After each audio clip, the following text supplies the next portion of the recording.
Hello everyone. The question is 1000 chocolate are to be distributed among student of a class.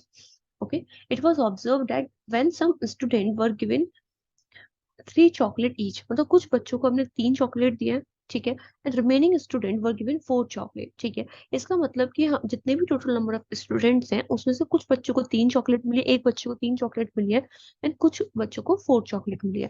Then 3 chocolate remain. इसके बाद सारी मतलब 1000 chocolate थी, सब बच्चों स्टूडेंट्स को हमने डिस्ट्रीब्यूट कर दी क्लास के, उसके बाद 3 चॉकलेट बच जाती है। What can be the maximum number of student in the class. हमें ये फाइंड आउट करना है कि maximum number of student class में कितने थे, ठीक है।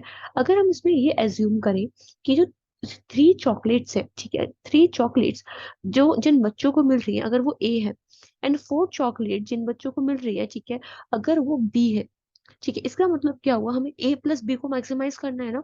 जब तो टोटल नंबर ऑफ स्टूडेंट क्या होंगे, अगर आपसे पूछा जाए टोटल नंबर ऑफ स्टूडेंट बताओ कितने होंगे, क्या होगा, वो ए प्लस बी होगा।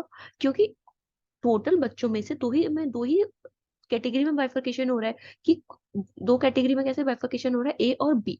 ए स्टूडेंट्स वो हैं जिनको 3 चॉकलेट मिली है, एंड बी स्टूडेंट्स वो हैं जिनको 4 चॉकलेट मिली है। अगर हम ए प्लस बी दोनों को ऐड कर देंगे तो हमें टोटल नंबर ऑफ स्टूडेंट्स मिल जाएंगे, ठीक है। अब इसके बाद में बोला है कि टोटल जो चॉकलेट थी वो 1000 थी, ठीक है। अगर एक बच्चे को जो 3 चॉकलेट मिल रही है तो ए बच्चों को कितने मिलेंगे, 3 मिलेंगी। अगर एक बच्चे को 4 चॉकलेट मिल रही है तो बी बच्चे को कितनी चॉकलेट मिलेंगी, 4 भी मिलेंगी, ठीक है। फिर इसके बाद में 3 चॉकलेट और बच जाती है, ठीक है, प्लस का 3 कर देंगे, टोटल नंबर ऑफ चॉकलेट आ जाएगा 1000, ठीक है। 3 ए प्लस में 4 बी इज इक्वल टू 997, ठीक है। इसमें हमसे पूछा गया what can be the maximum number of student. Maximum number of student हमें मतलब नंबर ऑफ स्टूडेंट को मैक्सिमम करना है, एंड स्टूडेंट्स कितने, ए प्लस बी। इसका मतलब हमें ए प्लस बी को मैक्सिमम करना है, ठीक है। अब देखो यहाँ पे हम कैसे करेंगे, हमें ए प्लस बी का फॉर्म बनाना होगा, ठीक है। अब देखो यहाँ पे 3 ए है, यहाँ पे 4 बी है। अगर हम इस 4 बी को ब्रेक कर लें 3 बी प्लस में बी, तो वी विल गेट 997, ठीक है। अगर यहाँ से हम 3 कॉमन ले लेंगे, जो हमें रिक्वायर्ड था वो हमें मिल जाएगा, ए प्लस बी प्लस में बी इज इक्वल टू 997, ठीक है।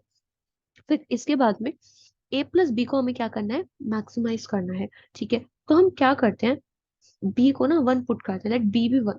हमें इस वाले पार्ट को मैक्सिमम करना है, तो हमें इसकी क्या करनी पड़ेगी, मिनिमम वैल्यू पॉसिबल रखनी पड़ेगी, ठीक है। तो नेचुरली होगी, ऑब्वियसली बात है, अगर ये नंबर ऑफ स्टूडेंट अगर हमने माना है तो 1 ही होगी मिनिमम वैल्यू, ठीक है। तो कितना हो जाएगा, 3 ए प्लस बी, ठीक है। देखो मैक्सिमम मिनिमम में क्या होता है ना, A plus B is equal to अगर 5 है, ठीक है, अगर मुझे ए को मैक्सिमम करना है तो मुझे बी को मिनिमम करना होगा।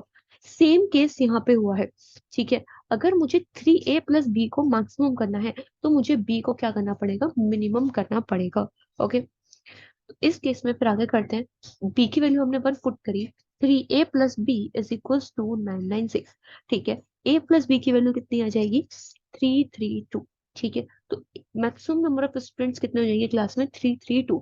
अब आप ये सोचोगे बी की वैल्यू हमने यहाँ क्यों नहीं पुट करी, क्योंकि हमने इसलिए पुट नहीं करी, हमें ए प्लस बी को मैक्सिमम करना है ना कि केवल ए को, ठीक है। हमें पूरे टोटल नंबर ऑफ स्टूडेंट्स को मैक्सिमम करना है, दैट्स में हमने बी की वैल्यू यहाँ पे पुट नहीं करी, बी की वैल्यू केवल हमने यहाँ पे पुट करी है, ठीक है।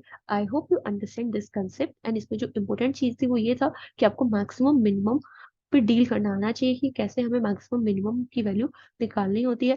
अगर मैक्सिमम पूछा है तो मिनिमम वैल्यू पुट करो, मिनिमम पूछा है तो मैक्सिमम वैल्यू पुट करो, ओके। Thank you.